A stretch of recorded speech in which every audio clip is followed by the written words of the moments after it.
Welcome, my friends, to another edition of More Bad News, brought to you as always by Camel Cigarettes. Take the Camels Challenge, smoke Camels for 30 days, and see for yourself what a difference Camels can make in your life.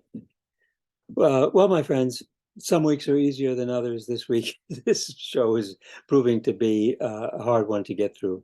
Yeah, there's no second takes, and if I blow it, I blow it, then I have to stop.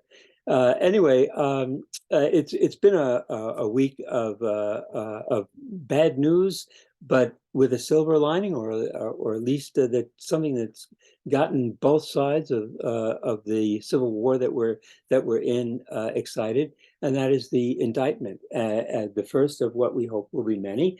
And I just, as a historian, I wanted to comment that when the Civil War began, there was enormous excitement because the tensions had been building for actually decades, but certainly in the last few years before the war, actually before the April 21st, 1861, before it all started.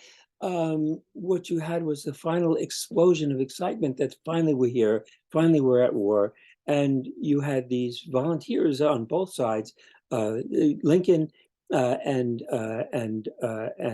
the Confederacy had called for 75,000 volunteers, and they got way more than that. So what you have is at the beginning of a conflict, neither side knows what the carnage to come is going to look like or be, how long it will last, how bitter it's going to get. In the beginning, at this moment, everybody is all kind of excited or has anxiety. Well, we'll see. But I like to look at the news, at the other aspects, systemic aspects of the news. And so I wanted to share this with you from the Washington Post. It's an editorial, and I'm just going to read the first paragraph. Responding to clamoring from parents and dreadful stories of youth suicide and hospitalizations, leaders in both parties convey an increasing sense of urgency to address epidemic levels of teenage anxiety, depression, loneliness, lashing out, and not mention here suicide. About 24 governors described teenage mental health as a crisis during their State of the State addresses this year and proposed budgets that would expand treatment options. The need is glaring. The pandemic supercharged trend lines that have grown worse as America's social fabric has been pulled at the seams and social media has grown ubiquitous. Well, I don't know what that last sentence is all about, but our children are suffering. And you see that, and it's heartbreaking. So we've had another week in which we've had plenty of bad news. And one of the things that has been on my mind has been the idea of oblivion. That is that one of the ideas that have been underlined the show has been that everything that we thought we knew for sure has turned out to be completely untrue. And we always thought that there would be redemption in the end, that things would get better and better, that the lion would lie down with the lamb, that at least we would have a United Nations and a world that was stable and peaceful. That, I mean, in Star Trek, you see this future world in which, at least war has been eliminated and people are fed. The conflict has, if not completely resolved, at least been resolved enough for people to live. To live. And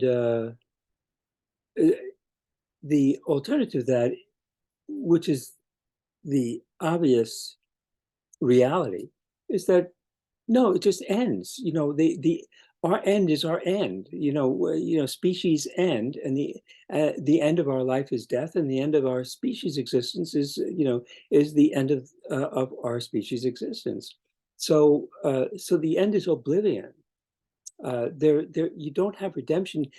We are tied to the idea that some things are forever, Leolam voed, forever and ever, and they're just is no such thing. The universe, everything in the universe is uh, uh, uh, bound to a line of existence that we will exist for a certain amount of time. And before we existed, we didn't exist. And that was billions and billions and billions and billions of years. 13.7 billion light years is the amount of time the universe has expanded. The expanse of the universe is, I don't know, 80, 100 million light years. So it's much more than the time since the Big Bang. But so we are on a tiny little planet, which has life on it for a short amount of time, and even the billions of years that life has existed on this planet. But certainly our existence has been so, I mean, that in terms of the time frame of the universe, the reason why we haven't bumped into anybody is because we are a flash in the pan. We flash and we're gone. So that the end is simply an end. It's it's an end to everything. And in the meantime, we now have to reflect on our past, and we have to. I'm a historian. That's what I do. I reflect on the past, and and you have to reflect on the past based on the present. So we're looking back into a past that is leading us to not to redemption, but to a very foreshortened future, into oblivion. So I'm looking at, and this week what I wanted, actually, let me just let me share my screen, because I did want to talk to you about a little bit about this guy, Gary Nash. He he wrote the textbook. This is Gary Nash, a historian who was, there are many books that I admired, and the textbook that I used for many years before I started using Give Me Liberty, the phoner text. He's the author of this book, Red, White, and Black, which is really one of the early textbooks that looked at Native Americans, African Americans, and poor whites, and it was focused on them, and here's so this is he died last in 2021, and he was involved in this huge controversy because of revised textbooks. He said, the standard was like looking at this great man approach to history.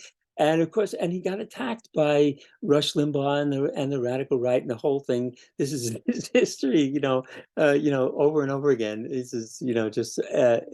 But I thought that was really interesting. And what I wanted to share today was just a little snip of these are my notes from his textbook, which I was using in 1997. And so this is this chapter 8. And he has a story by Dave Brown, and I think I'll stop the share, but I'll bring it up and I'll read it. So David Brown served in the Revolutionary Army. After the war, he moved to Dedham, Massachusetts. Though he had little formal schooling, he was a man of powerful opinions and considerable natural ability. His reading and personal experience had persuaded him that the government of the United States, this is the new government that had been formed by Alexander Hamilton, Thomas Jefferson, and George Washington, was a conspiracy of the rich to exploit farmers, artisans, and other common folk.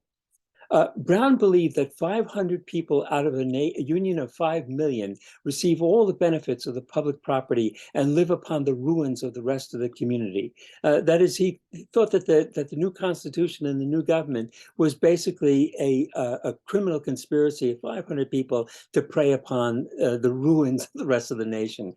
Brown warned that such policies would not last long because no government could survive after the confidence of the people was lost, for the people are the government. In the highly charged political climate of the 1790s, Brown's radical language and exaggerated attacks on the new government brought a sharp response. In 1798, John Days, the federal district attorney in Boston, issued a warrant for Brown's arrest on charges of sedition. While government-supported newspapers attacked him as a rallying point of insurrection and disorder, Brown fled to Salem, where he was caught and charged with intent to defame the government and aid the country's enemies. And lacking $400 in bail, he was clapped in prison. In June of 1799, Brown came before U.S. Circuit Court Justice Samuel Chase. Chase's behavior was anything but judicious. Convinced that the critics of the administration were enemies of the Republic, Chase was determined to make Brown an example. Brown, confused and hoping for leniency, pleaded guilty to seditious behavior. Ignoring Brown's plea, Chase directed the federal prosecutor to examine the witness so that the degree of his guilt might be ascertained and before passing sentence. Chase demanded that Brown provide the names of his accomplices and the list of his subscribers. And when Brown refused, protesting that he would lose all of his friends, Chase sentenced him to a fine of $480 and 18 months in jail, no matter that Brown could not pay the fine and faced the prospect of indefinite imprisonment. It's a catch-22. You're in prison and you can't pay the fine, you can't get out of prison. In rendering judgment, Chase castigated Brown for his disorganizing doctrines and falsehoods and the very alarming and dangerous excesses to which he attempted to incite the uninformed part of the community. Not all citizens, Chase thought, should be allowed to comment so brashly on public affairs. For nearly 2 years, Brown languished in prison. Not until the Federalist Party was defeated in the election of 1800 and Thomas Jefferson and the Republicans taken over office was he freed.